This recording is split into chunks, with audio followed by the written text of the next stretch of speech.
거룩하신 하나님 아버지, 은혜를 감사합니다. 귀한 주일 아침을 우리에게 주셔서 기도의 자리로 부르심을 감사합니다. 오늘도 하나님 앞에 온 마음으로 나아가며 기도하고 또 응답받는 이 시간이 되기를 원합니다. 성령께서 우리를 인도하여 주시옵소서. 예수님 이름으로 기도드립니다. 아멘. 찬송가 420장 하나님께 찬양드립니다. 찬송가 420장입니다. 너 성결케 위해 늘 기도하며 너 주 안에 있어 늘 성경 보고 온 형제들 함께 늘 사귀면서 일하기 전마다 너 기도하라.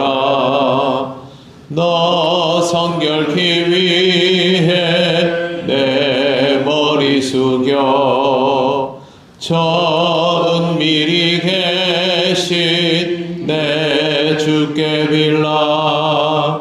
주 사귀어 살면 주 닮으리니 널 보는 이마다 주 생각하리.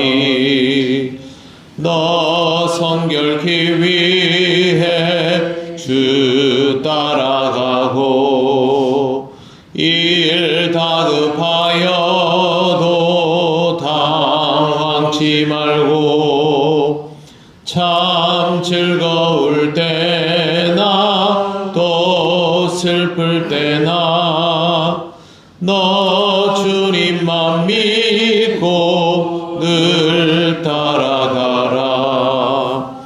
너 성결케 위해 늘 기도하며 내 소원을 주께 다 맡기어라.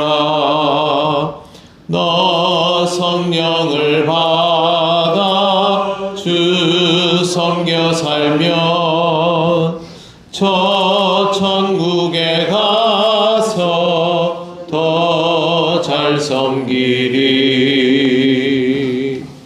아멘. 하나님 말씀 골로새서 4장 12, 13절입니다. 신약 328조 골로새서 4장 12절 13절입니다. 다 같이 봉독하겠습니다. 그리스도 예수의 종인 너희에게서 온 에바브라가 너희에게 문안하느니라.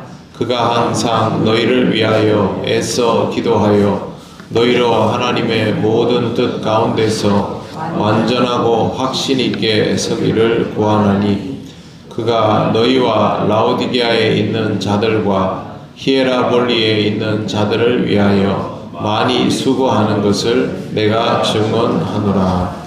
아멘.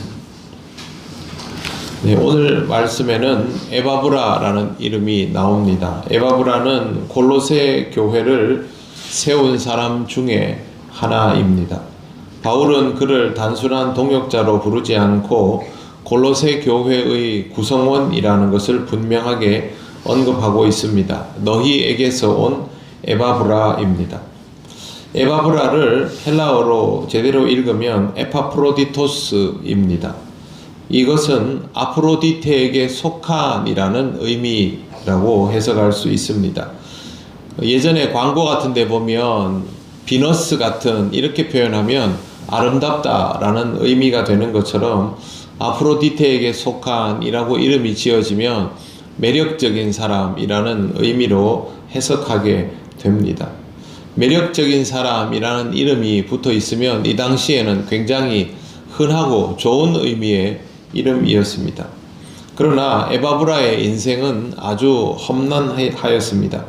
12절 말씀에는 특별한 표현들이 먼저 보이지 않지만 13절에 보면 그가 너희와 라오디게아에 있는 자들과 히에라몰리에 있는 자들을 위하여 많이 수고하는 것을 내가 증언하노라 라고 되어 있습니다.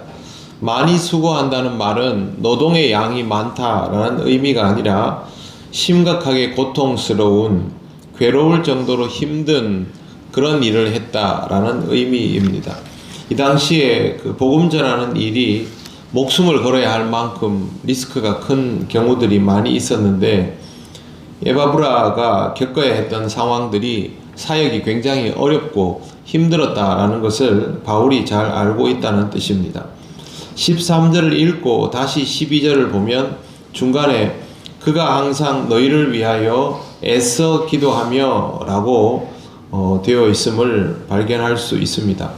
여기에 나오는 애써 기도하며 라는 말은 전투하듯 기도하며 라는 뜻이 됩니다. 예수님의 겟세마네 동산 기도가 가장 치열한 기도라고 말할 수 있습니다.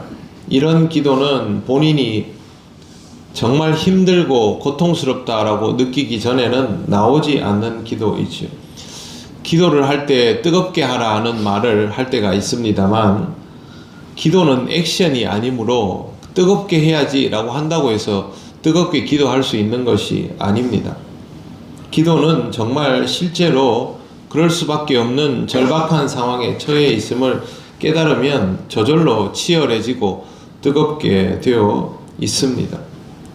기도가 생활화되어 있지 않는 사람은 그것에 대한 필요를 아직은 느끼지 못한다라는 뜻이죠. 캠핑을 나가보지 않은 사람에게는 버너 같은 것들이 필요 없습니다. 밖에 나가보면 비로소 버너도 필요하고 이것도 필요하고 저것도 필요하고 그렇게 하게 되는 것이죠. 실내에서 주로 생활하는 사람은 두꺼운 옷을 많이 가지고 있지 않습니다. 그러나 야외에서 주로 생활하는 사람에게는 추위를 견딜 수 있는 두꺼운 옷들이 제법 많이 필요합니다. 쉬운 일을 하는 사람에게 무슨 고민이 많겠습니까? 그러나 어려운 일을 하는 사람에게는 고민이 없을 수 없고, 가능한 일을 하는 사람에게는 염려가 별로 없겠지만 불가능한 일을 하는 사람에게는 염려 그 이상이 필요합니다. 그럴수록 기도가 따라오게 되어 있는 것이고, 그렇게 해서 올려드리기 시작한 기도는 말할 수 없이 중요해지는 것입니다. 기도의 출발점은 무언가를 할 수밖에 없는, 꼭 그렇게 해야만 하는 상황에 직면하는 것과 그것을 깨닫는 것입니다. 에바브라의 기도가 점점 그를 수고할 수밖에 없는 사역의 자리로 몰아갔을 것이고, 에바브라는 그곳에서 수고할수록 다시 하나님 앞에 더 많이 기도하게 되었던 것입니다. 신앙생활은 이렇게 기도와 쉽지 않은 사역이 교차되어 가면서 무르익어 가게 되어 있습니다. 하나님의 일을 꾸준히 가열차게 또 한계를 경험하면서 해보지 않는 사람은 그 기도가 실체성을 가지기 어렵습니다. 그냥 기도만 하는 것으로 신앙생활이 무르익어 가는 것이 아니라 자기의 한계 상황을 계속 경험하면서 그것으로 인하여 기도가 요청되어 기도할 때 그 기도의 자리가 영적 성장의 자리가 될 수 있는 것입니다. 에바브라가 가지고 있던 뜻은 너희로 하나님의 모든 뜻 가운데서 완전하고 확신 있게 서는 것이다 라고 바울이 표현하고 있습니다. 이 말은 골로새 교회를 위협하던 이단적 가르침에 흔들리지 않고 교인들이 영적으로 견고하게 자리 잡아지는 것을 뜻합니다. 이런 마음을 가진 에바브라가 바울 대신 골로새 교회뿐만 아니라 라오디게아와 히에라폴리스 교인들을 위하여 직접 가게 되는데, 바울이 이 사람에 대해서 수고를 많이 한 사람이라고 직접 증언하고 있습니다.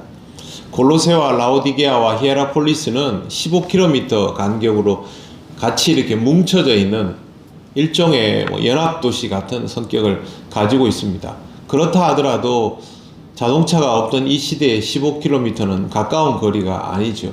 그런데 에바브라가 이 세 개의 교회를 동시에 사실상 목회를 하는 형태를 취했으니까 이 사역이 고되고 힘들 수밖에 없었던 것입니다. 오늘 말씀을 정리하면 세 가지로 간단하게 매듭 지을 수 있습니다. 첫째, 기도가 곧 치열한 노동이고 전투이다라는 것. 두 번째, 사역의 목적은 성도들이 흔들림 없는 신앙으로 이단적인 요소를 확실하게 배격하는 것이라는 것. 세 번째, 이런 고통을 견디며 기도하는 사람이었기 때문에 에바브라는 더욱 성장하여서 바울이 모든 것을 믿고 맡길 수 있는 사역자가 되었다라는 것입니다. 우리에게도 이와 유사한 상황과 조건들이 늘 다가옵니다. 그래서 이 세 가지를 잘 기억하시고 기도와 사역의 무게를 통하여 신앙의 성장을 더욱 이루어 가시며 그것을 통해서 하나님께 영광을 돌리시는 여러분이 되시기를 바랍니다. 기도드리겠습니다. 하나님 아버지, 은혜를 감사합니다. 우리를 한계 상황 속에 머물게 하시고 그것을 통하여 더욱 기도하게 하심으로 우리의 신앙이 자라나게 하신 것을 감사합니다. 아직도 부족하고 연약함이 많은 우리 공동체이지만 하나님의 인도하심을 따라 기도와 사역을 통하여 더욱 견고하게 성장하고 말씀으로 무장되어 가기를 원합니다. 성령께서 우리를 인도하셔서 우리에게 이 아름다운 성장이 있게 하여 주시옵소서. 오늘도 거룩한 주일 하나님께 예배 드릴 수 있음을 기쁘게 생각합니다. 오직 하나님께 영광을 돌리며 또한 그것이 우리에게 큰 기쁨과 은혜인 귀하고 복된 날이 되게 하옵소서. 감사드리며 예수님 이름으로 기도드립니다. 아멘. 하늘에 계신 우리 아버지의 이름을 거룩하게 하시며 아버지의 나라가 오게 하시며 아버지의 뜻이 하늘에서와 같이 땅에서도 이루어지게 하소서. 오늘 우리에게 일용할 양식을 주시고 우리가 우리에게 잘못한 사람을 용서하여 준 것 같이 우리 죄를 용서하여 주시고 우리를 시험에 빠지지 않게 하시고 악에서 구하소서. 나라와 권능과 영광이 영원히 아버지의 것입니다. 아멘.